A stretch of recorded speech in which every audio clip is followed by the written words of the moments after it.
नमस्कार प्रेक्षकांनो, मालिकेच्या आजच्या भागामध्ये आपल्याला पाहायला मिळणार आहे की आजी इकडे आलेले असतात आणि आजी विचारतात की बरं आहे ना, झालं ना तुझं जेवण व्यवस्थित? आजचा दिवस खूपच धकाधकीचा गेलेला आहे, त्यामुळं आता थोडासा आराम करा दोघंही, असं आजी इकडे ऊर्जाला आणि शौर्यला सांगत असतात. आणि त्याच वेळी आपल्याला पाहायला मिळतं ते म्हणजे शौर्य मात्र ऊर्जा निघालेली असते आणि शौर्य ऊर्जाचा हात पकडतो आणि म्हणू लागतो की अजिबात नाहीये, तू कुठेही जायचं नाही, एवढं लक्षात ठेव, असं तिला सांगत असतो. ऊर्जा म्हणत असते, अरे शौर्य, कळतंय का तुला? हे सगळं काय बोलतोस तू? म्हणजे ह्या सगळ्याचा अर्थ काय आहे, तुला कळतंय का? थांब ना जरा. अरे आपण इथे डायनिंग टेबलवरती आहोत, तुझ्या लक्षात येते का? शौर्य म्हणत असतो की नाही. आणि ऊर्जा मात्र ऐकायला तयार नसते. शौर्याला कधीही एकदा ऊर्जाला भेटेल असं झालेलं असतं आणि म्हणूनच शौर्य ऊर्जाला भेटण्यासाठी कासावीस होत असतो. परंतु इकडे शौर्याच्या डोक्यात जे काही चालू असतं त्यामुळं ऊर्जाला मात्र त्रास होत असतो. कारण ऊर्जाला अशी भीती वाटत असते, जर का कुणी पाहिलं तर काय होईल. या सगळ्या गोष्टी मॅनेज करणं खूप अवघड जात असतं आणि म्हणूनच इकडे शौर्य ऊर्जाला जे बोलतोय ते ऊर्जाला पटत नसतं. जर का आईंनी पाहिलं, म्हणजेच विजयाने पाहिलं तर काय करायचं, हा मोठा प्रश्न उभा राहिलेला असतो. आणि म्हणूनच इकडे हे सगळेजण जेव्हा बोलत असतात तेव्हा मात्र आता ऊर्जा शांत होते आणि शौर्याला सुद्धा सांगू लागते की जरा ऐक, तू असं नको करूस, तुझ्या लक्षात येत नाहीये का, गोष्टी तुझ्या लक्षात येत नाहीयेत का, काय झाले, तू विसरून जातोस का, असं सगळं बोलणं चाललेलं असतं. आणि त्याचबरोबर इकडे शौर्याने मात्र ऊर्जाचा हात पकडलेला असतो आणि तो हात काही तो सोडायला तयार नसतो. कारण त्याचं एकच म्हणणं आहे की नाही, एकतर आपलं लग्न झालंय आणि आपण असे बाहेर राहतोय, ही गोष्टच कळत नाहीये मला. या सगळ्याचा काय अर्थ आहे आणि कशासाठी, आपणच का बाहेर राहायचं, असं त्याचं म्हणणं असतं. आपण वेगळं का राहायचं आहे, ह्या सगळ्या गोष्टी चाललेल्या असतात.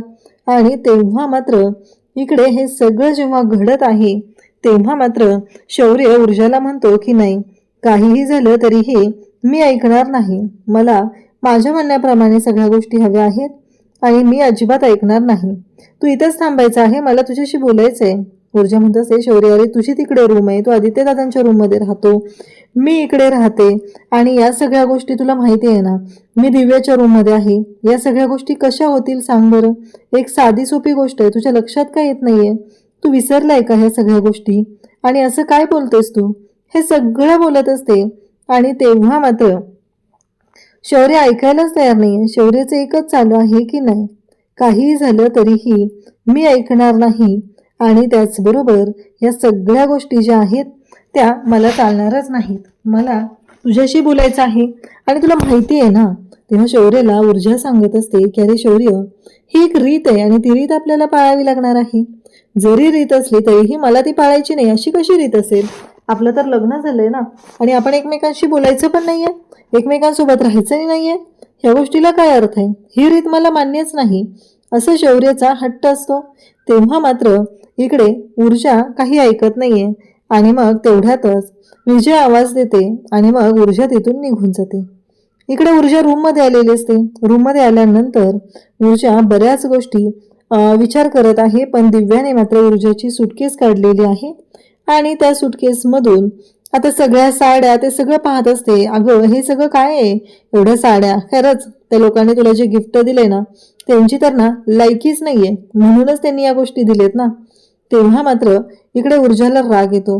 ऊर्जा म्हणू लागते, बाद झालं, आत्तापर्यंत खूप ऐकून घेतले, कारण हिचं असं म्हणणं असतं ती चाळीतली लोक आहेत ना, ती लोक काय देणार आहेत देऊन देऊन तुला, आणि त्यांची लायकी तरी आहे का, आणि त्यांनी दिलेले गिफ्ट आपण घेण्याची म्हणजे गरज काय आहे, त्यांनी दिलेले तसले फाडतूस गिफ्ट वापरण्याची गरज काय आहे, असं ती म्हणत असते. आणि आता मात्र खूपच राग आलेला असतो तो म्हणजे ऊर्जाला. ऊर्जा म्हणते, बाद झालं, आतापर्यंत खूप वेळा तुझं ऐकून घेतलेलं आहे, पण नाही, काहीही झालं तरीही मी यापुढं तुझा एकही शब्द ऐकून घेणार नाहीये, जे सगळं काय चाललेलं आहे ते खपवून घेणार नाही. आणि लायकी, लायकी हा शब्द तर पुन्हा काढायचाच नाहीये, एवढं लक्षात ठेव, कारण काहीही झालं तरीही तू ज्या लोकांबद्दल बोलत आहे ती सगळी लोक माझी आहेत, एवढं लक्षात ठेवायचं आहे, असं स्पष्टपणे आता इकडे ऊर्जा तिला सांगत असते. खरं तर या सगळ्या गोष्टींचा राग हा दिव्याला आलेला असतो. दिव्याच्या अंगात किती मस्ती आहे हे तर आपल्याला चांगलंच माहिती आहे आणि दिव्या त्याच पद्धतीने बोलत असते. तेव्हा मात्र इकडे ऊर्जा म्हणते की बस झालं आतापर्यंत. तर ती म्हणते, अगं ही साडी, एकतर मी आईला इतक्या वेळ झालं फोन करते, आईचा फोन लागत नाहीये आणि तुझीही काय नाटकं चाललेली आहेत, असं दिव्याला ऊर्जा म्हणते. तेव्हा ती म्हणते, काय करणार आहे फोन लावून, इथं जे काय घडलंय तेच आई तुला विचारणार आहे ना, नको काळजी करू, होईल सगळं आणि मी सांगेल तिला, काही काळजी करायची गरज नाहीये. अशा पद्धतीने ती बोलत असते आणि तेव्हा मात्र इकडे ऊर्जाला राग येतो. ती म्हणते, आईला फोन केलास ना तर मला पण दे, मी बोलेल तिच्याशी. कसं आहे माहिती आहे का, मी तिला विचारणार आहे. कसं आहे, ऊर्जाला तू एवढं सगळं दिलं, इतक्या साड्या दिल्यात, एवढं सगळं केलंय, माझ्यासाठी काय केलंय? माझ्यासाठी एक साडी दिलेली नाही आहे साधी, आणि मला साडी हवी होती ना, मग का नाही दिलेली माझ्यासाठी साडी? अशा पद्धतीने हे सगळं त्यांचं बोलणं चाललेलं असतं. आणि तेव्हा मात्र इकडे ऊर्जा तिला म्हणत असते की बाद झालं दिव्या, आत्तापर्यंत खूप वेळा ऐकून घेतलेलं आहे, पण नाही, काहीही झालं तरीही आता मात्र मी ऐकून घेणार नाही. आईबद्दलही आणि बाकी कोणाबद्दलही एकही शब्द तू बोलायचा नाहीस, असं सांगितलं जातं. आणि तेव्हा मात्र दिव्या म्हणत असते की ही साडी जरा बरी वाटते ग, मला दे ही साडी, मला हवी आहे ही साडी, असं दिव्या जेव्हा सांगत असते. तेव्हा मात्र ऊर्जा म्हणते की अगं घे, तुला काय घ्यायचंय ते, एकतर ना मला तू डिस्टर्ब करू नकोस, कारण तुझ्या या सगळ्या गोष्टींमुळं मला खरं तर ना त्रास होतोय. आईचा फोन लागत नाहीये आणि तुझं हे मध्ये मध्ये बोलणं. तेव्हा ती दिव्या म्हणते की ठीक आहे, बरं आईला फोन केलास ना तर मला फोन दे, मला तिच्याशी बोलायचं आहे. आणि मी या घरची मुलगी आहे तरीही माझ्या बाबतीत असं का केलंय, मला का दिलेली नाहीये साडी, या सगळ्या गोष्टी मला विचारायच्या आहेत. या सगळ्याबद्दल आता बोलणं चाललेलं असतं. तेव्हा मात्र ऊर्जाला कळत नसतं की ही कधी मोठी होणार आहे आणि नक्की काय चाललंय हिचं, काय गोंधळ घालून ठेवते ही सगळं, असं लक्षात तिच्या येत असतं. तेव्हा मात्र इकडे आता ऊर्जा फोन करत असते आईला, पण आई काही फोन उचलत नाहीये. आता ऊर्जाला काळजी वाटायला लागली, आईचा फोन का लागत नाहीये. आणि दिव्या म्हणते की तर जे काय घडलं ते सगळं मी तुला सांगणार आहे, शौर्याची झालेली रडारड, त्याचबरोबर सासूबाई तुला जे काय बोलल्या, या सगळ्या गोष्टी मी आईला सांगणार आहे. आता ऊर्जाला टेन्शन येतं. तेव्हा ऊर्जा म्हणते की आई, मी तुला खूप फोन करण्याचा प्रयत्न करते, तू जेवली आहे का नाही मला माहीत नाही, शेवटी मला असं वाटतंय की मी नाही आहे तर तू जेवलीच नसणार आहेस, पण मला एक गोष्ट तुला सांगायची आहे आणि उद्या जेव्हा कंकण सोडायला मी येईल ना तिकडं, तेव्हा त्या गोष्टी बोलूया आपण, असं म्हणत तिनं मेसेज केलेला असतो. तेवढ्यातच शौर्याचा फोन येतो. ऊर्जा म्हणते, शौर्याचा फोन? मग शौर्याचा फोन ती उचलते आणि हसू लागते. दिव्या तिथे येते आणि फोनला कान लावून बसते. तेव्हा मात्र ऊर्जाला राग येतो. ऊर्जा म्हणते, काय आहे तुझं, आणि तिला बाजूला ढकलते. शौर्य म्हणतो की भेटायचंय मला आणि आत्ताच्या आत्ता भेटायचंय. इकडे शौर्य आणि आदित्य दोघंही असतात आणि ऊर्जाने मात्र फोन कट केलेला असतो. आता शौर्य म्हणत असतो की काय चाललंय हे सगळं, आणि ऊर्जाने फोन तर कट केलाय. शौर्य म्हणतो तिने फोन कट केलाय, नक्की काय झालं असेल, असं शौर्य विचारू लागतो. आणि तेव्हा मात्र आता शौर्याच्या बाबतीत नक्की काय झालंय हा प्रश्न पडलेला असतो. आणि मग मात्र आदित्य म्हणतो की अरे कदाचित ना मला असं वाटतंय फोन कट नसेल झाला, तिथं दिव्या आहे ना, एकतर ना दिव्याला जर ह्या गोष्टी कळल्या ना तर ती सगळं घर डोक्यावर घेईल आणि अख्ख्या घरात सगळ्यांना सांगेल की तुम्ही दोघं भेटलाय म्हणून. त्यापेक्षा ना मी काय सांगतोय ऐक, तू ना आत्ताच जा आणि मी जातो आधी, मी दिव्याला खोलीतून बाहेर काढतो, मग तू ऊर्जाला घे आणि तिथून बाहेर जा आणि ऊर्जाशी काय बोलायचं आहे ना ते बोलून घे, असं सांगितल्यानंतर इकडे शौर्य म्हणतो हे पॉसिबल होईल? तेव्हा मात्र आदित्य सांगतो की हो होईल पॉसिबल, तू जा, मी सांगितलंय ना तुला ह्या सगळ्या गोष्टी कसं मॅनेज करायचं ते, तर तू जा आता, असं इकडे आदित्यने सांगितलेलं असतं. दोघंही खोलीच्या बाहेर येतात आणि दोघांनीही प्लॅनिंग केलेलं असतं, कारण आदित्यला माहिती आहे दिव्याला हँडल कसं करायचं आहे. दिव्याचे सगळे गुण दोष हे सगळं आदित्यला माहिती आहे आणि म्हणून तर आदित्यने एवढा तडकाफडकी हा निर्णय घेतलेला असतो. आणि मग दोघंही येतात आणि घडतं काय तर नेमकं हर्षवर्धन खाली आलेला असतो आणि हर्षवर्धन तिथं आल्यानंतर त्याला एक फोन आलेला आहे आणि तो त्यांना सांगतो की हो मी शौर्यशी डिस्कस करेल आणि ते डिटेल्स तुम्हाला देईल. तेवढ्यात विजयाचा फोन येतो व विजयाचा आवाज येतो आणि विजया त्याला बोलवते. तेव्हा मात्र हर्षवर्धन म्हणतो की मी ते डिटेल्स तुम्हाला नंतर देईल, उद्या बोलूया. आणि आता विजयाने बोलवले म्हटल्यानंतर हर्षवर्धन तिकडे जायला निघतो. शौर्याने आदित्यला पुढं केलेलं आहे. आदित्य थोडा घाबरलाय, पण शौर्याची मदत करायचं त्याने ठरवलेलं आहे आणि आता दिव्याच्या बेडरूमचा दरवाजा त्याने वाजवलेला असतो. या दोघांचं चांगलंच प्लॅनिंग झालेलं आहे. दरवाजा उघडते ते मात्र ऊर्जा. तो ऊर्जाला पाहतो आणि म्हणतो, दिव्या आहे का?" ती म्हणते, "हो, आहेत की, झोपल्यात त्या." तो म्हणतो, "ठीक आहे, माझं काम आहे तिच्याकडं," असं म्हणून तो आतमध्ये जातो. आता आतमध्ये आदित्य गेलेला आहे म्हणून ती बाहेरच दरवाजाजवळच थांबते. आता शौर्याला तर हेच पाहिजे असतं. शौर्य तिच्याकडं नुसतं टकमक टकमक पाहत असतो. त्याला जे पाहिजे ते अगदी व्यवस्थितपणे त्याने घडवून आणलेलं असतं. पण बिचारा ऊर्जाला यातलं काहीच माहिती नसतं की हे सगळं शौर्याचं प्लॅनिंग चालू आहे.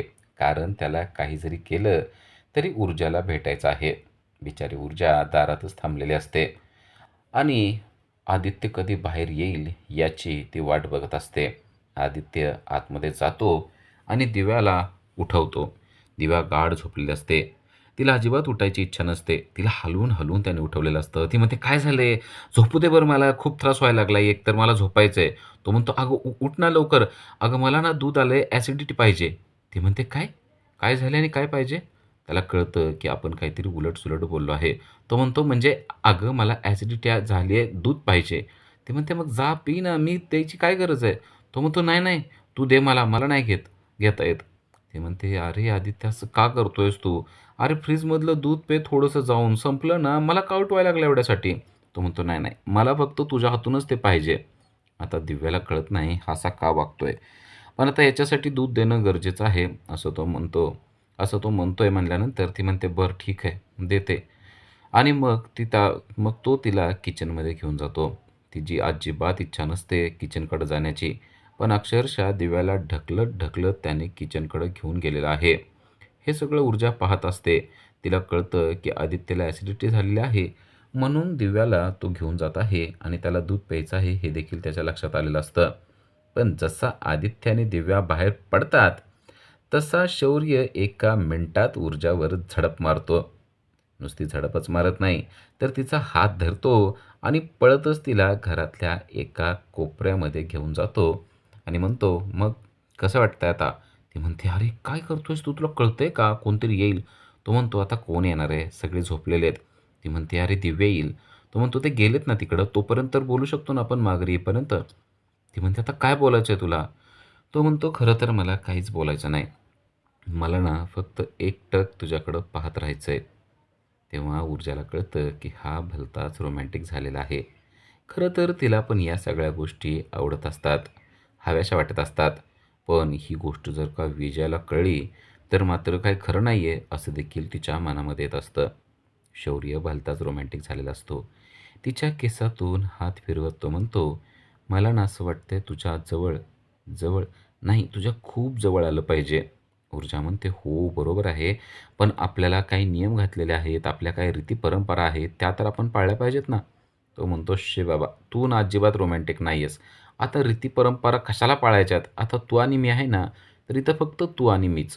ती म्हणते, "हो, समजतंय मला तुला काय म्हणायचं ते, पण आपल्याला जे सांगितलंय ना, ते आपल्याला करावंच लागणार आहे." तो म्हणतो, "म्हणजे तू अजिबात रोमॅन्टिक नाहीस